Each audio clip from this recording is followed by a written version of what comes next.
मैं तुहानू दसना कि जो माल वाला बंदा होंदा है ना सैलाब दे विच उसदा इंफ्रास्ट्रक्चर किवें तबाह हो जाता है। ये भी इंज होंदा है जिवें एक कोई इदारा होवे ना, उस इदारे का सत्यानाश हो जाता है। जिमीदार नूं की नुकसान होंदा है। पहले तुसीं आ दिखाओ, कैमरा में दिखाओ, पट्टे खड़ोते ने, देखो जी ये हुण खराब हो गए। ये वढ़द्या ताईं इस पट्ठे ने खराब हो जाना है। ये जिहड़े जिमीदार ने गड्ढे उस हिसाब नाल कि जनाब ये हो पौसे तो मैं करसा डोरन पेसा, वो सत्यानाश हो गया जनाब। ये पट्ठे जनाब खत्म हो गए। आ दूसरा देखो जी कि नार है, इस पासे सैलाब है, आ उत्ते सारे डोर इस पट्टी के बदले खांदे की पैन आ बो इस दुध इंज हो के जाता पिया दे, इस कारण दुध किसी को कोई नहीं बचिया जी।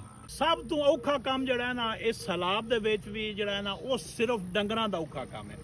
डंगरां दे नाल ना डंगरां नाल डंगर बनना पौंदा तां ये पलदे न। जिमीदार जड़ा है वो बेचारा उसको ज़ाहिर डंगर भी होंदे ना, और उस वजह से बहुत सारा नुकसान होंदा। डंगरां नूं कढ़ना, पानी तो बचाना, उन्हां दे पट्ठे बाड़े दे इंतजाम करना, सारा कुछ उन्हां दे वेखो ना। बाण कान भी ख्याल रखना कि अगर जानवर प्रॉपर रेस्ट नहीं ना कीती, रेस्ट प्रॉपर नहीं कीती तो ज़ाहिर है वो बेचारा की करेगा। ऐसी जगह जिथे पानी ना हो उत्थे बाण आउंदा है तां वो रेस्ट करता है, तां वो अपनी प्रोडक्ट मुकम्मल देंदा या सकून कर सकता है। ये बहुत सारे प्रॉब्लम ने। ये तो नुकसान है ही है। अब वेखो ना पट्ठे का नुकसान, चारे का नुकसान तो है ही है, लेकिन जो जानवर का नुकसान होंदा है वो कभी भी पूरा नहीं हो सकता। फिर मर जाते हैं, गुम हो जाते हैं, वो नुकसान जो कभी भी बर्दाश्त नहीं हो सकता। ये जिम्मेदार बेचारा किते जावे।